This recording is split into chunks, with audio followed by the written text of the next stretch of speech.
glad people are enjoying it, but I thought Wake Up Dead Man was a bit of a disappointment.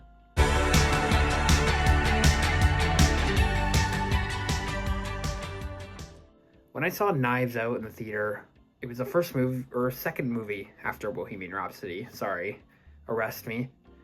It was the second movie that I saw alone in the theater.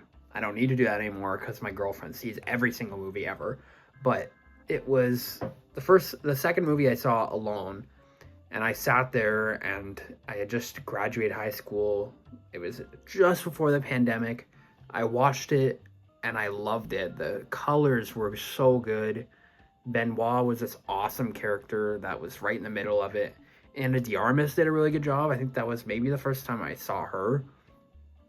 The cast was crazy with like Jamie Lee Curtis, Toni Collette.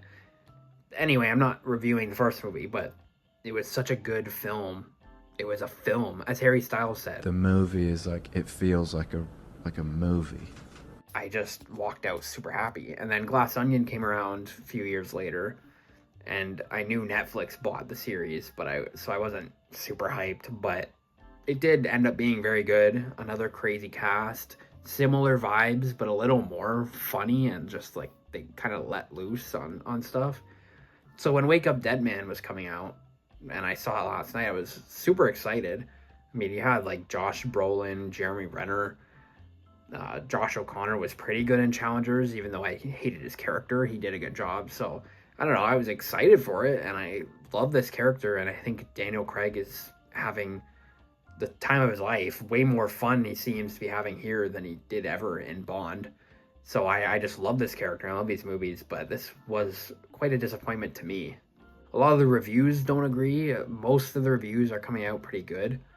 To me, I think, first of all, using a religious tone is a bit strange. It kind of takes you out of the Knives Out feeling. The story is good. Like, the story is well done, and especially the beginning. But then the problem is that not only is the religion's good for what they did, but I just think it takes you out of the Knives Out feel.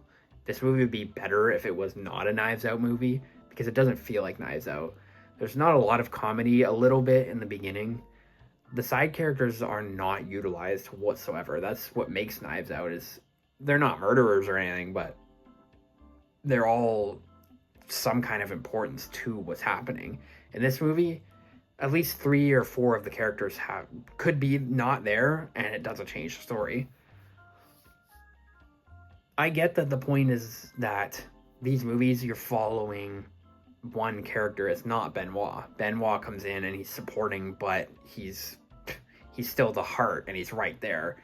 But the younger character who's guilty is kind of the focus, and that is the trend here. But we follow Josh O'Connor the entire time.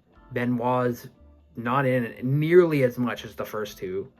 He's nowhere near as funny. He doesn't even feel like the same character. And we're literally just focused on Josh O'Connor's character. And Benoit doesn't come in till like 20 minutes in, which was so disappointing. I needed to go to the bathroom, but I didn't want to because I didn't know when Benoit was going to show up.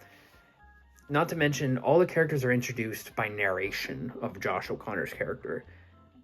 The first one was so good because they're actively trying to figure out the murder, but they're interviewing each person in the family, so the viewer gets introduced to them, but it doesn't take away from the story.